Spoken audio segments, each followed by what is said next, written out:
Now, a lot of these issues have been brought up, which, of course, the ruling and the positions of the tribunal, and if it goes on to the Supreme Court, we have a far-reaching implication and lessons on our electoral process and, in fact, the electoral law.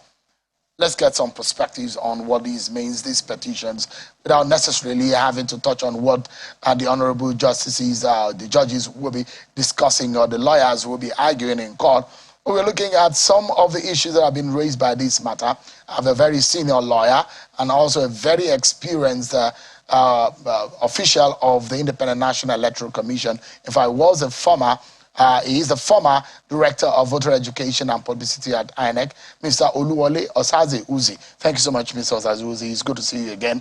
After the long... It's been a while. You keep saying Director of Voter Education. I was also Director of Legal Services. You have brought me here to But that was your last... Well, that was your last assignment. Not my first, but my last, yes. Very much. It's good. I mean, your competence is not in doubt at all. And, I mean, respect to your years of service and experience. Thank you so much indeed for taking time out to do this for us.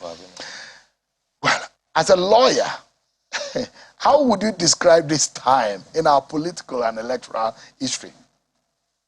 Well, it is we live in interesting times. A lot of controversies were raised as a result of the conduct of the elections. Certain things were being the revolution brought about by the change in law.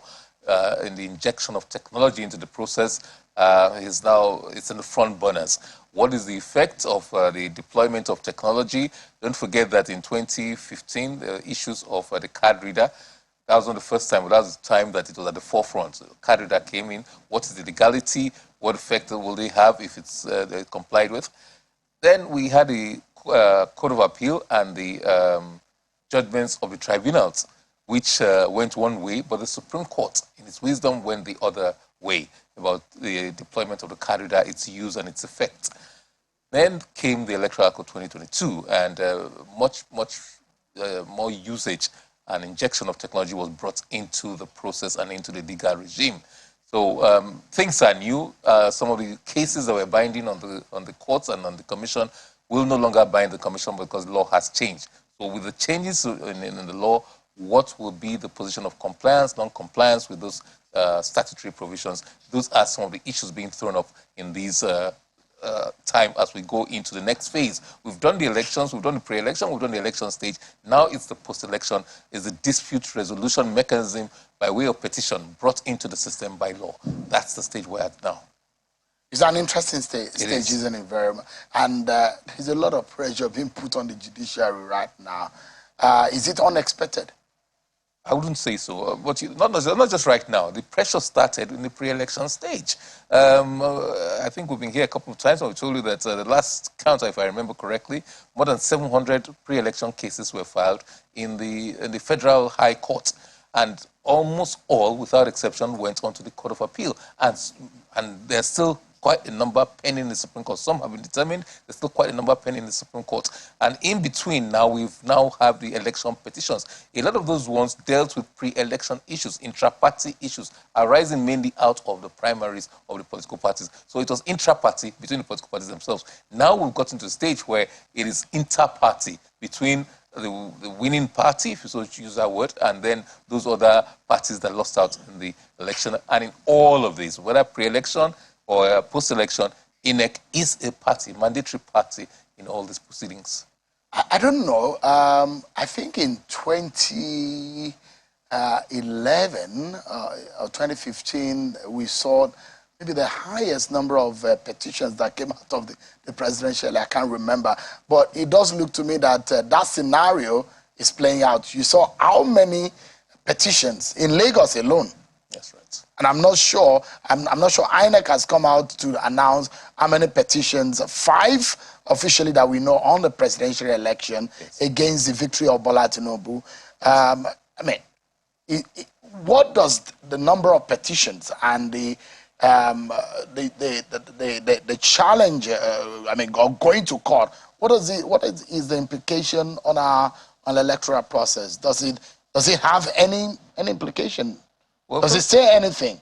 Because there's those who argue that, look, I mean, when the process is smooth, foolproof of fraud and manipulation, there is a tendency that people will not challenge it. That's one school of thought. And yes, a lot of people believe that the better, more credible election is the less likelihood that it will be challenged. There are those who believe so, and that may be so, but we don't have any scientific basis for putting that forward. But it's just a belief that a lot of people share. But it depends on the players, active players, and whether they feel wrongly done by the what INEC has done or not done, as the case may be.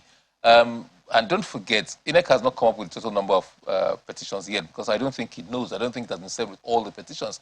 And you have to remind viewers that these are the petitions arising out of the presidential and National Assembly elections. There's still time within which the state assembly elections will also come in, and a lot, I expect a deluge in that one, a lot more. And then there's still the governorship petitions as well. So yes, it's a busy time for the tribunals, it's a busy time for the courts.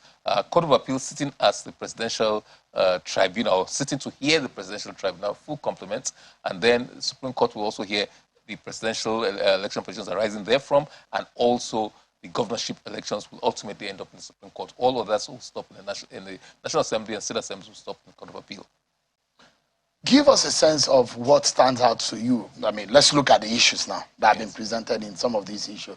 Which of these issues really stand out for you that you think that it's of importance and need to be critically looked into?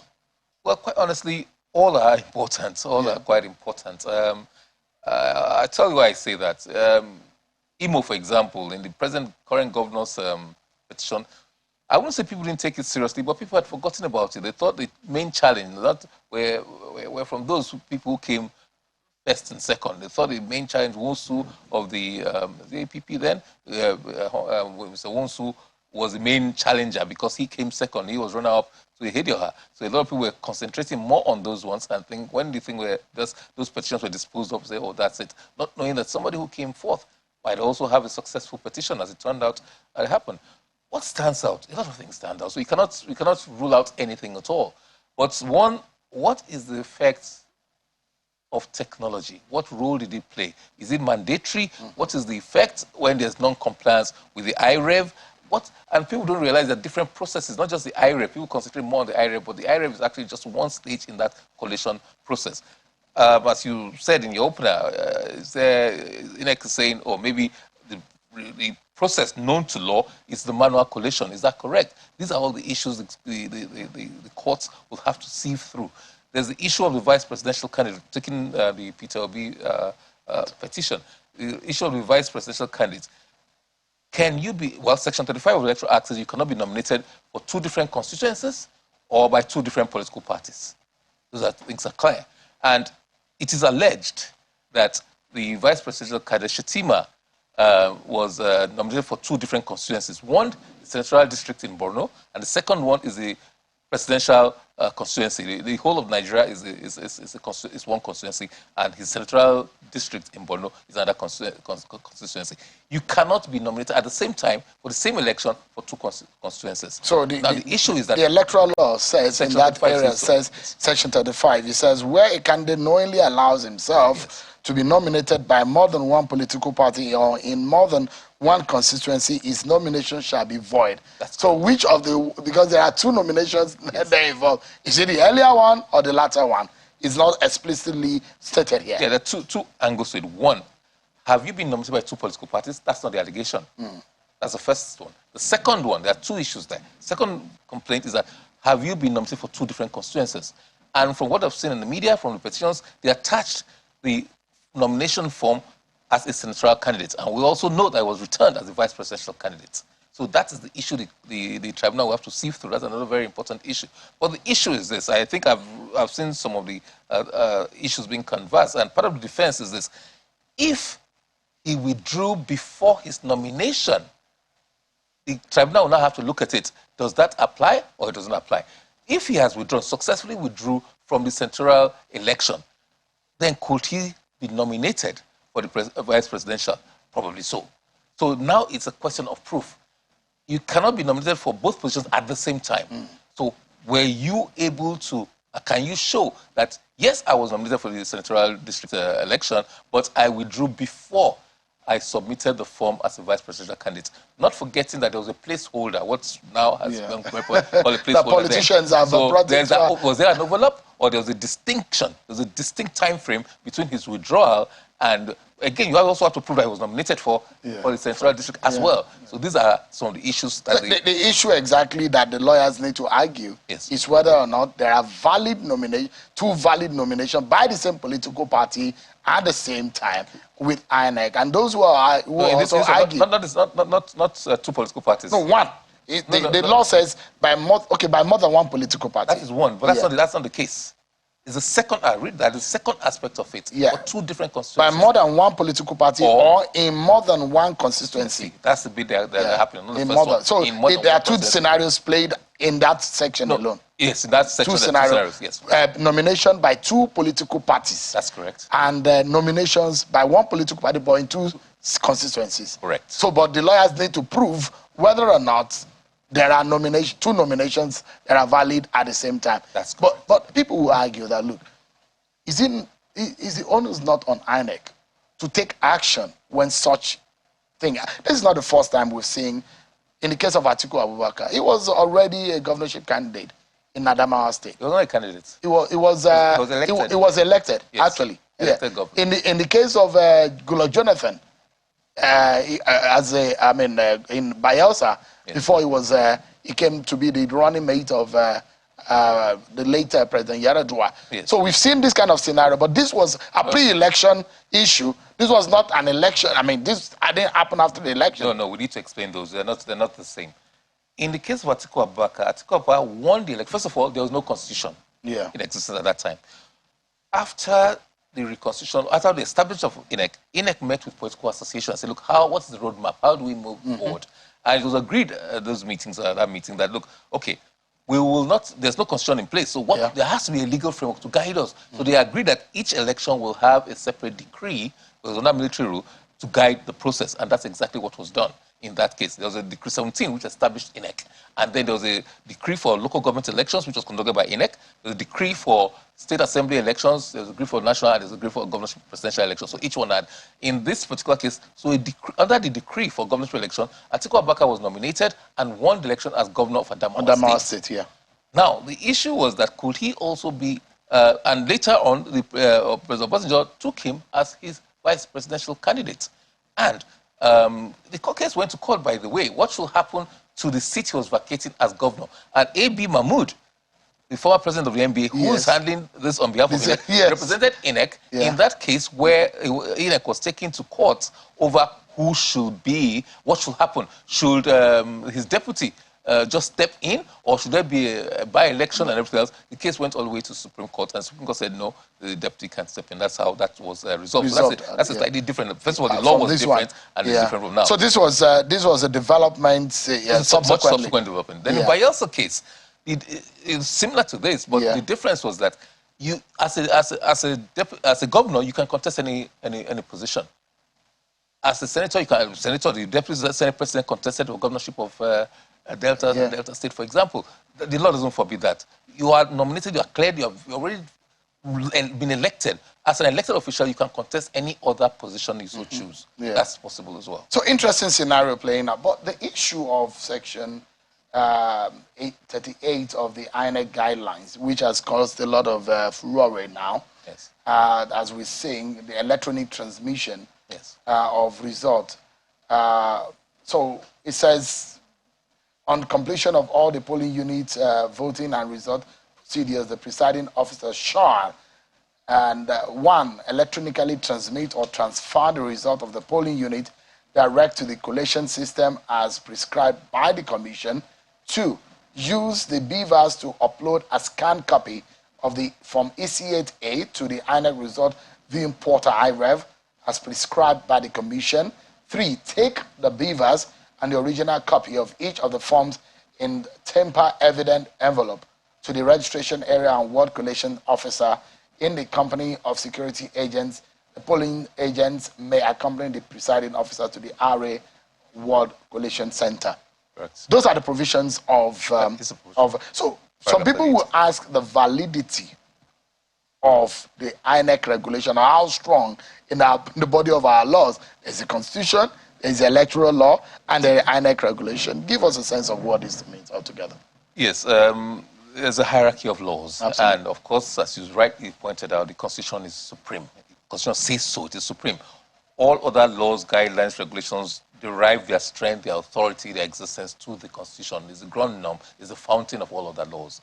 And so because of that, the importance of that is that if it has made provision for cover the field, if it has made provision, no other law can try to expand it, except the Constitution says you can expand these powers, for example. No other law can do that. Next to it is an act, statute, yeah, the acts of the National Assembly, because it's presumed that the National Assembly is elected by the people. So they are the people's representatives. They make laws for the country, assented to by the president, who's also elected. Then you have regulations and guidelines. Regulations and guidelines are made by people who generally are not elected. They're parts of the executive. They are appointed. So INEC, for example, is composed of appointed people. Nobody in INEC is elected. So that being so, they are not direct representatives of the people. So any regulation, any legal instrument they make is subservient to that made by the representatives of the people, which is the National Assembly. So in the hierarchy, there should be no conflict between it, regulations, guidelines made by the Commission or any executive body. There should be no conflict with the statute, which is a superior instrument. There should be no conflict. And then below guidelines and regulations, you have, because guidelines are bylaws, you cannot conflict with the substantive, with the major law. Then you have manuals and other procedural instruments that. But how solid is the regulation? Because this section that I read out, and including section 48 of the regulation, because INEC prepare a regulation ahead of every election. I assume that there is, except if there is a need for changes in it, but there is a regulation of 2022 which was supposed to guide the operation of the election of 2023. How solid and how solid can this regulation stand? Because of the controversy that has been generated, is INEC mandated? Because INEC has, in its position at the petition, has said, look, it's not mandatory for us to have done what you are asking us to do. The IREF was supposed to be a subsidiary. No, that is editor's choice. We have to be very careful about that. You have to quote what INEC said. Absolutely. And a lot of what I have seen are editor's language. Now, so while you're looking for that, let me explain. No, go ahead, please. Good. So you see, this issue is that, what is the effect of it? The Electoral Act says this procedure for collation should be left to INEC. As empowered INEC, you transmit results as the INEC provides. So it has left INEC with a, discretion. And with that discretion, INEC has now made regulations to say, how do we determine this? They've now made regulations. That's why you say paragraph 38 and 48 of the guidelines, amongst other provisions of the guidelines, are supposed to guide these issues. I think section 60, subsection 2, makes issues of leaving the discretion to INEC about how things should be dealt with. Of the Constitution, right? No, of the Electoral Act.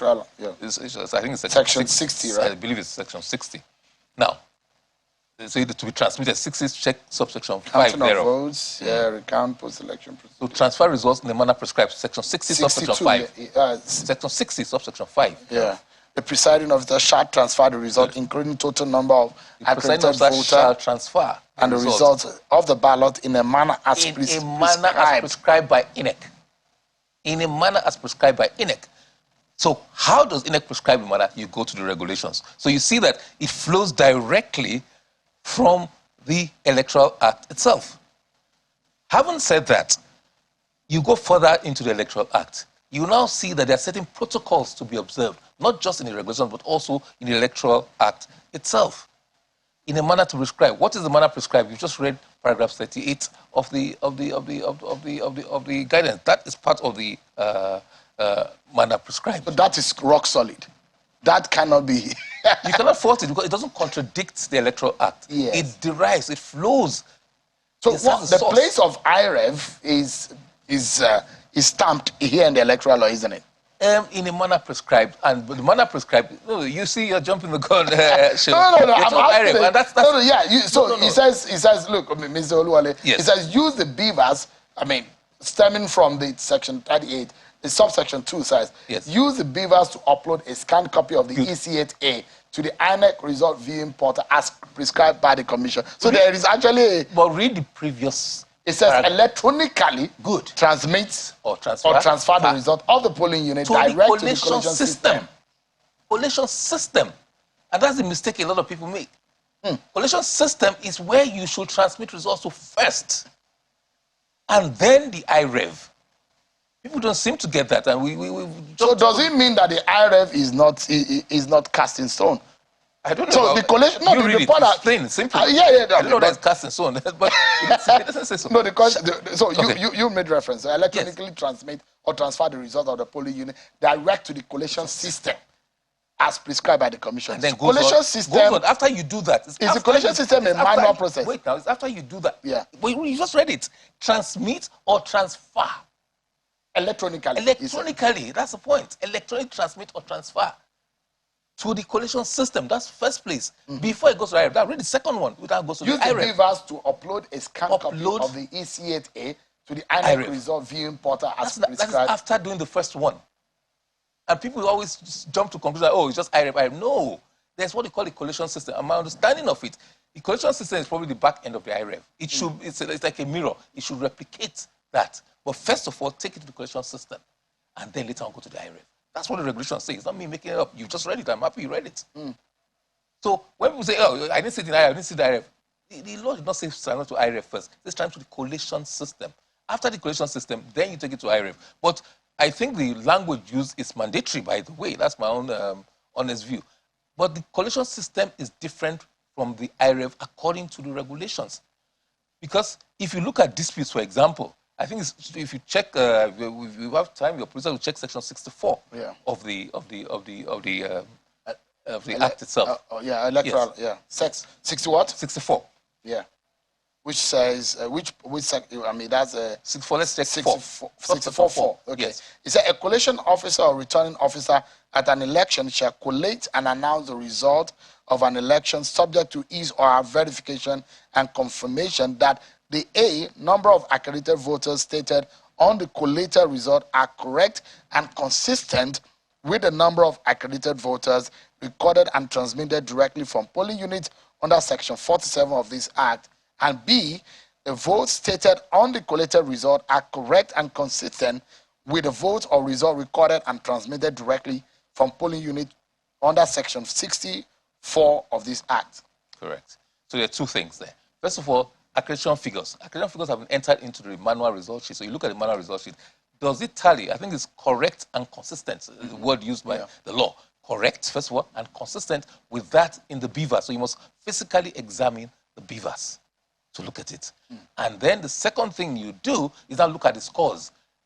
Party A, Party B, Party C, are they correct? Is total correct? Are they correct? And are they consistent with what has been electronically transmitted from the polling units?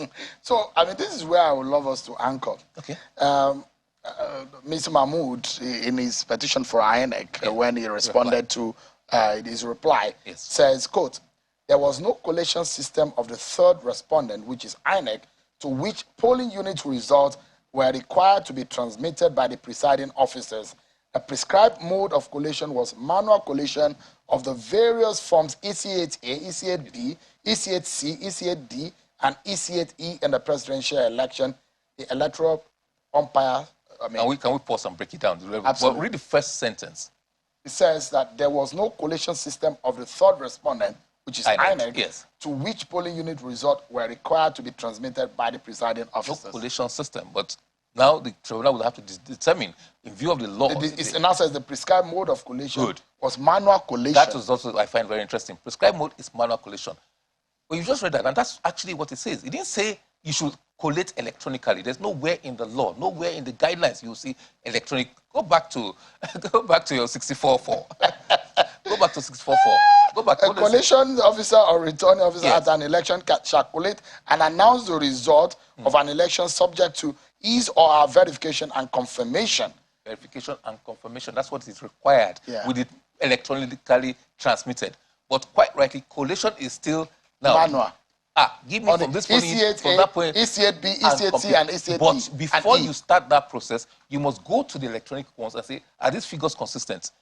Yes. It doesn't say start collating from the beavers. It doesn't say start collating from the transmitted results. It says start collation. Before you start collation, look at this, and the figures are the same. Now you gather all the EC8As together and start. So in that sense, it's a manual process. Interesting.